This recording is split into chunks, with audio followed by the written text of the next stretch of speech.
As we continue our series, Trump Expanding the Empire, Trump has jolted the entire establishment by announcing the removal of U.S. troops in Syria. We've beaten them, and we've beaten them badly. We've taken back the land, and now it's time for our troops to come back home. They're all coming back, and they're coming back now. We won, and that's the way we want it, and that's the way they want it. The U.S. military has 800 bases around the world, with soldiers in 70% of the world's nations. Obviously, reining back the U.S. empire anywhere and removing troops anywhere is a good thing. So it's really been quite atrocious to see the Democratic Party establishment working with most of the GOP and Pentagon to attack this decision from the right, decrying any troop withdrawal as dangerous for so-called national interests. Donald's right. I agree with him, Putin. Imagine that is the comment of Vladimir Putin on the actions taken by the President of the United States in relationship to Syria. An action that was taken without the benefit of the thinking of our national security establishment, a decision that is dangerous, and a decision that is a Christmas present to Vladimir Putin. It's amplified the claim by liberal pundits, journalists, and Democratic Party leaders like Hillary Clinton that Trump is some kind of isolationist who wants to rein back America's expansive military machine. So what is going on here? Is Trump really curtailing the U.S. empire and pushing back against the military-industrial complex that has dominated U.S. foreign policy since World War II? No. In fact, this couldn't be further from the truth. Like in Afghanistan, Trump is simply removing the troops he himself added since taking office. While Trump railed against Obama for putting U.S. troops in Syria, he left office with less than 300 U.S. troops there. But through 2017, that number grew to around 2,200 today, approaching 10 times the amount under Obama. But it's hard to know the true number since Trump broke with Pentagon policy and actually stopped disclosing troop deployments to Syria and Iraq. How democratic! And while I was the first to call Obama the drone king, Trump has drastically ramped up U.S. bombing in every region of the world, along with a massive amount of civilian casualties. Not too surprising, considering he campaigned on a new major war to not only bomb the shit out of alleged terrorists, but their families too. I'm Donald Trump, candidate for president, and I approve this message. We'll build a wall on the southern border, and yes, I will also quickly and decisively bomb the hell out of ISIS. I'm gonna bomb the shit out of them. It's true. I don't care. You have to take out their families. When you get these terrorists, you have to take out their families. They care about their lives, don't kid yourself. But they say they don't care about their lives. You have to take out their families. Trump definitely kept that horrific promise. In 2017, the number of US-led airstrikes in Iraq and Syria increased 50%, but they became far more deadly for non-combatants. While Trump's airstrikes were a 50% increase from Obama, he increased civilian casualties by 215%, killing an estimated 6,000 civilians in just 1 year. Trump himself takes credit for that spike, bragging about giving the generals more freedoms to unleash their weapons of mass destruction. We weren't fighting to win, we were fighting to be politically correct. I also gave the power to the people on the ground. The White House used to get calls, can we do this, can we do that? Ridiculous. So I totally changed rules of engagement. And let's just get this out of the way. The US military is not fighting a war in Syria to defeat ISIS, just like it's not fighting an endless war in Afghanistan to fight terrorism.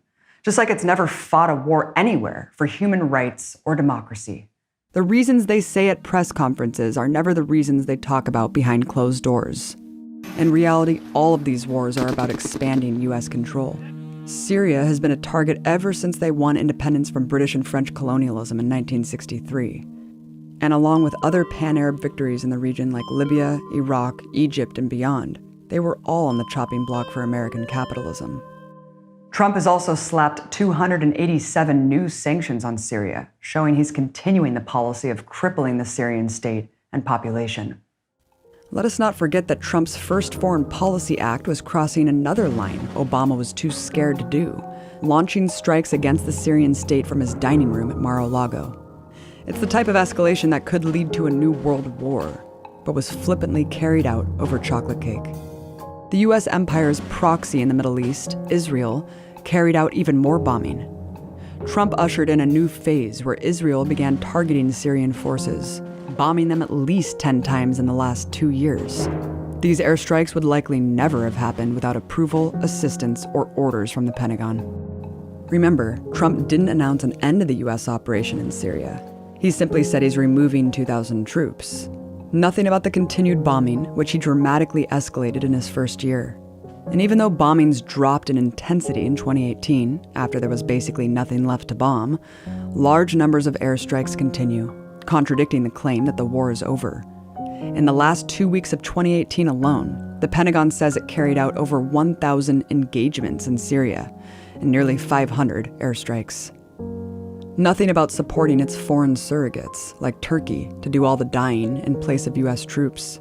Trump has been pushing his far-right collaborator Erdogan to purchase vast amounts of U.S. anti-aircraft weapons, no doubt for proxy aggression against Iran, Russia, and Syria. Not to mention there are over 5,000 private mercenaries in Iraq and Syria already working for the U.S. Trump has said nothing about removing them. And even the withdrawal timetable keeps changing. On December 19, Trump ordered a rapid withdrawal of U.S. troops from Syria to be carried out within 30 days. 4 days later, he tweeted that rapid withdrawal is now a slow pullout. Sarah Sanders also reassured the war-hungry press that U.S. forces would be ready to re-engage at a moment's notice in Syria. Trump even sent his cretin John Bolton on an apology tour to assure Israel that the U.S. could leave some forces in Syria indefinitely, while building up troops in Jordan, Iraq, and Turkey to fight Iran. Trump bizarrely diverted questions about the changing timeline by criticizing Obama for not bombing Assad. Yeah, I never said fast or slow. What's your timetable? When do you want troops to be out? I know somebody said 4 months, but I didn't say that either. Obama gave up Syria years ago when he didn't violate the red line. I did when I shot 59 missiles in, but that was a long time later. And when President Obama decided not to violate his statement that never crossed the red line, and then they did it, he didn't do anything about it. You know, making a threat is okay, but you always have to follow through with the threat if you're going to make that threat. And in one of the most brazen imperialist statements ever made by a U.S. president, Trump admitted that there was nothing for big business to steal in Syria's deserts. Look, we don't want Syria. We're not talking about, vast wealth. We're talking about sand and death.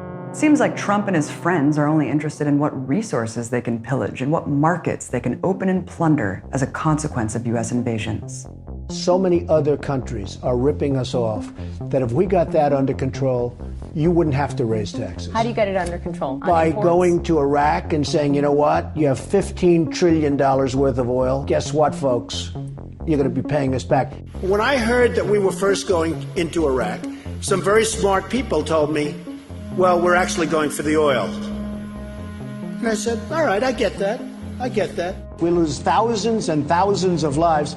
And then, Matt, what happens is we get nothing. It used to be to the victor belong the spoils. I always said, take the oil. Why don't we just take over the oil? We should take it over. Should we be running Iraq right now? We should be running the oil. Unfortunately, Bush didn't have that in mind. I'd bomb the hell out of the oil fields. I'd then get Exxon. I'd then get these great oil companies to go in. They would rebuild them so fast your head will spin. You ever see how they You ever see how fast they put up rigs? These guys are unbelievable.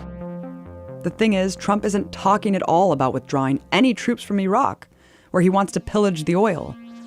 If you look at a map of where U.S. troops actually were set up in Syria, it's literally just a few miles from the border of Turkey, Jordan, and Iraq, where the U.S. military has bases and large numbers of troops already stationed. So it's really just a repositioning of U.S. forces. And when you see that Syria is actually completely surrounded on all sides by hostile U.S. lapdogs, most hosting large U.S. military installations and American troops, the ability for the empire to withdraw troops but continue aggression is pretty clear. And while Trump's Syria troop withdrawal got all the attention, what went totally under the radar is that he simultaneously announced the indefinite extension of the criminal occupation of Iraq. There will be a strong, deliberate, and orderly withdrawal of U.S. forces from Syria. Very deliberate, very orderly, while maintaining the U.S. presence in Iraq to prevent an ISIS resurgence and to protect U.S. interests. Trump campaigned on opposing the Iraq war from the beginning. The reality is he was actually just for the war being done the right way. But we have an idea who the enemy is, and a lot of times the politicians don't want to tell you that. Are you for invading Iraq? Yeah, I guess so. I wish I wish the first time it was done correctly. But it doesn't so much matter what Trump said about Iraq before he had any political power. Now that he's commander-in-chief, what he's done is all we can go by. By the 2008 election, public opinion was deafening. The people wanted troops out now. It's a central reason Obama was elected. Under Obama, the number of troops precipitously dropped from around 180,000 soldiers to just 5,000 through the last years of his tenure. While Obama did start adding larger troop deployments in 2016 to, quote, fight ISIS, Trump came in and hit the gas. By the end of his first year in office, Trump had nearly doubled the number of U.S. troops in Iraq, and they were doing much less advising and assisting and much more killing and dying on the front lines. So much so that more U.S. troops have been killed there during 2 years of Trump than in the previous 4 years combined. 37 soldiers have lost their lives for Trump's ISIS mission, but you would never know it by watching the news, as if the war is long over. Trump essentially cemented a new Iraq war, and doing so means that at any moment, it could escalate in size and violence. U.S. presence there is a powder keg ready to blow. And remember, he coupled this with a ruthless bombing escalation that caused civilian casualties to skyrocket. In a single series of U.S. airstrikes in 2017, possibly over 500 civilians were killed at once in what became known as the Mosul Massacre. It was the single largest death toll inflicted since the war began in 2003. That blood is on Trump's hands. Of course, this airstrike was not the only one like it. It's likely thousands of Iraqi civilians have been killed by U.S. bombs ordered by Trump's cabinet. But they're not really concerned. Over the summer, the Pentagon stated that we'll never know how many civilians the U.S. has killed under Trump's leadership, and I guess they'll never care. For those of us who care about ending the crimes of the empire, we have to look at these actions in a larger context. That a scale down of military operations in one area also means a pivot to build up operations elsewhere. In Syria and Iraq, all U.S. troops, air power, and mercenaries need to be brought home immediately. Not these minor reductions in favor of more bombing and sanctions that Trump is giving us. While nobody should oppose the fact that Trump is removing these troops, we shouldn't give him credit either. He's the one who ramped up bombing, ramped up troop numbers, and ramped up death and destruction in the region. Trump is a war criminal, and that's what he will always be for the aggressive policies he's caused. A real end to these criminal wars won't come from any president or member of either ruling class party. It will come from the only force in history that has ever won progressive change, a grassroots movement of millions of people in the street demanding it.